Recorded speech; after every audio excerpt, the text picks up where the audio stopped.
Hi everyone, it's Andrew Duncan again, and this time I'm going to discuss just a few of the benefits regarding social media, because I feel like most people I know have a negative perception of social media just because they're not using it in the right way. So I'm going to go about expressing my beliefs regarding the benefits of social media usage. So, one of my favorite benefits is that it enables us to maintain contact over a long distance with close friends with whom we've known for years. So, I actually have a perfect example of this that happened to me. Last semester, I decided I would log on to Snapchat, which is, pretty normal for me. And I said, oh, I'm going to go on the Snap Map feature, which this feature pretty much enables you to see where your friends are. I always make a joke, it's like a stalker app, which it kind of is. But anyway, I digress. So I decided to go onto the Snap Map and see if any of my friends were in town because I commute to school. So one of my best friends from high school was actually in town this specific weekend that I decided to check. And so I said, oh, I should send her a message and see if we can get together and catch up. So I sent her a quick message and said, hey, would you like to go meet up and get Pizza Hut or something? Because Pizza Hut is the go to place here in Uniontown since we don't really have a whole lot. And she said, yeah, sure, why not?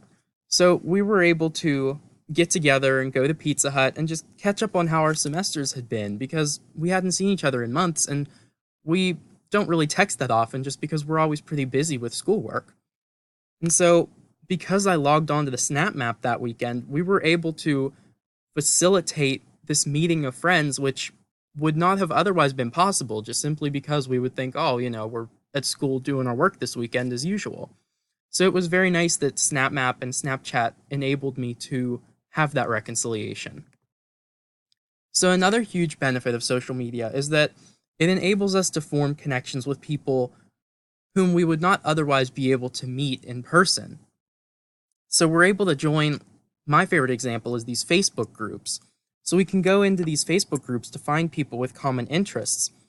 And the reason this is so simple to accomplish is just because there are even more than 850 million people who use this Facebook group feature every month.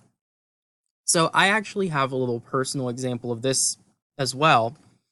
I drive a what I call a mom wagon. It's a Chevy Traverse.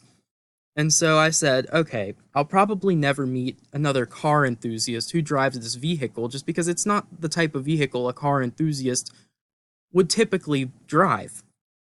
But one day on Facebook, I was able to type Chevy Traverse into the search bar, and it pulled up this group of which I'm now a part of called the Chevy Traverse Owners Group. And so now I'm able to start conversations with people who have the same car, who have the same interests, who are also car enthusiasts, who I would not otherwise be able to meet. And so it's been amazing to connect with all of these people. There's over 2,000 people in the group now. It's growing very slowly because it's a kind of niche group, but it is growing. And so I've been able to learn a lot about my vehicle, like problems it could have potentially, or how I can save money on maintenance. I mean, there are so many things that you can learn from different people with the same vehicle. And these people are able to ask me questions as well, and we can share our knowledge. So, like one person asked, how does this accessory work? Does it cause any noise, any issues? So it's been amazing to be able to learn and share our knowledge through this group of people with a lot of common interests that we all have. So, another huge benefit of social media, which is really catching on lately, is that it's really benefiting the lives of elderly people. And what I mean by that is, just like the rest of us are, they're able to use these new platforms to find people who they wouldn't otherwise be able to find, just like I said, I've been able to do with my owners group. So I found a very interesting article on Deseret News about a woman named Livia Weinstein, which this is her. And 10 years ago, she was age 69, and she decided to make a Facebook account to keep up with the times and see the news articles and just catch up with people. So she found a lot of the people that she knew on Facebook, and so, they were able to share stuff about their lives. But not only that, out of curiosity, she decided to type in her maiden name on the Facebook search bar, and she ended up discovering distant relatives that she had never met before. And so it actually worked out extremely well. They were able to make a Facebook group, which has grown with up to 250 members or more at this point. And they actually got their whole family together and had a reunion in Italy, which is where she's originally from. So she's really been able to benefit from these Facebook groups and just Facebook in general. And I know that there are a lot of older people who can do that as well. So just to kind of wrap this up, I used, little Christmas wrapped gifts.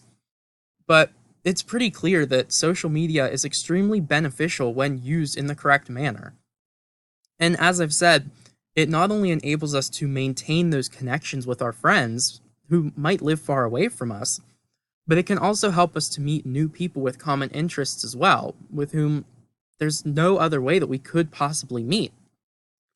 And just like it is for the rest of us, it's benefiting the elderly people in the same way because they are able to do these same things too.